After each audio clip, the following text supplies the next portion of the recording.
strolling through the park one day. It was in the merry month of May. I was taken by surprise by a pair of roguish eyes. Hello, I'm Terry Coleth. I'm here today with Charles Subzak, and we're talking about a topic that you'll find fascinating. Charles has been with us in the past, and we've asked him back because he has a really unique, fun way to talk about some serious and fascinating subjects. Thanks for joining me, Charles. Hey, thanks for being here, Terry. Well, we have had some fascinating lectures, I think because of you and your passion for the environment and the creatures and the flora and the fauna that surround us, your experience with it, and then the delightful way you share it with us.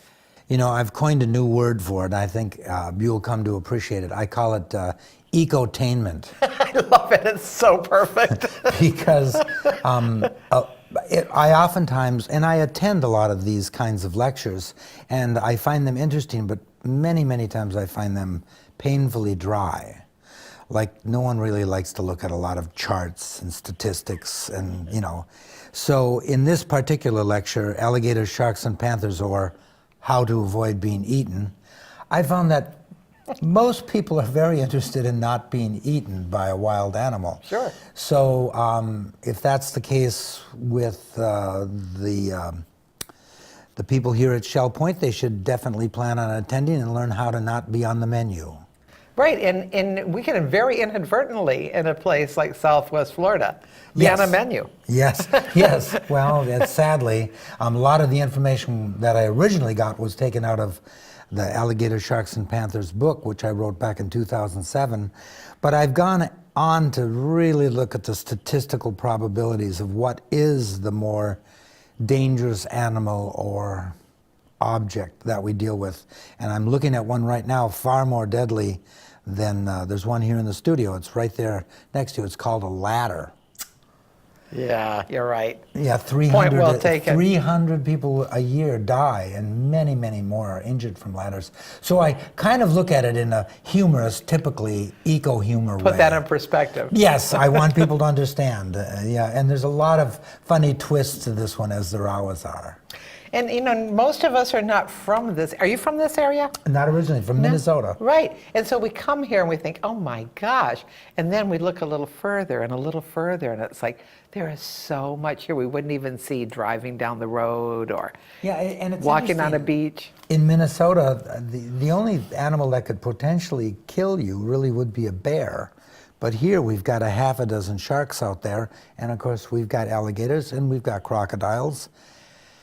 And the panthers are not really that life-threatening, and nor should they be considered that. But I talk about them in this particular lecture. Poisonous snakes. Yeah, you know what? We have virtually none in Minnesota. One rattlesnake on rare occasion, but here we've got, well, 4, I think. Yes, the coral snake, the eastern diamondback, which is the most venomous snake in all of North America. And then we've got a water moccasin, and et cetera, et cetera. So it's not as bad as Australia.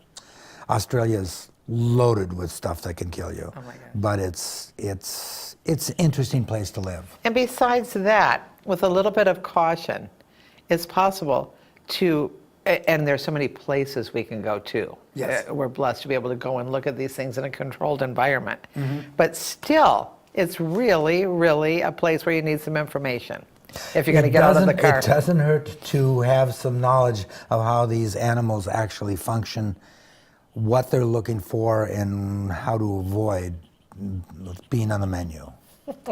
Sounds really, really interesting. Could you just tell us a little bit about one? I'll have to come to the lecture to hear the rest. Oh, yeah. They'll have to come to the lecture to hear the rest. But for instance, sharks. If you don't want to get eaten by a shark, I make it very simple. Don't go in the water. Unless there's land sharks. Remember that from, there aren't any actually, but Saturday Night Live years ago had that land shark thing. And, but there are you know, it's amazing that there aren't more fatal sharks here in Florida, fatal shark attacks. There's really only been a handful, but we have the sharks that in the wider world are responsible for most shark deaths, that being the bull shark and the tiger shark, and we have them both here in our local waters. And bull sharks, I have no doubt that the bull sharks are right in the canals right here at Shell Point. Interesting. And they can go to 300-400 pounds. Matter of fact, the guy was bitten in Boca Grande on a bull shark. He fell out of the boat by accident, and one of them, he lived, but a bull shark bit him in the hip just about 2 weeks ago in Boca Grande, not far from here. So it can happen. It can. Think about all the times we're in water and it doesn't happen. Thank goodness. Yes, and so we kind of let our guards down a little bit. Yes, you know. yes. I mean, I've jumped off the boat without even looking first sometimes, and it's And there's some really, really big sharks out there. Yeah. I've seen them over 1,100 pounds. unbelievable. Yes, that's well, a good size.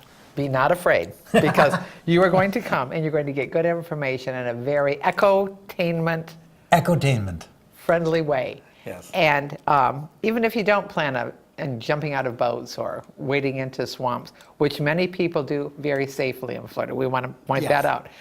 But either way, you're going to love to get this information from someone who loves to share it, Charles Subsack. I hope you'll join us.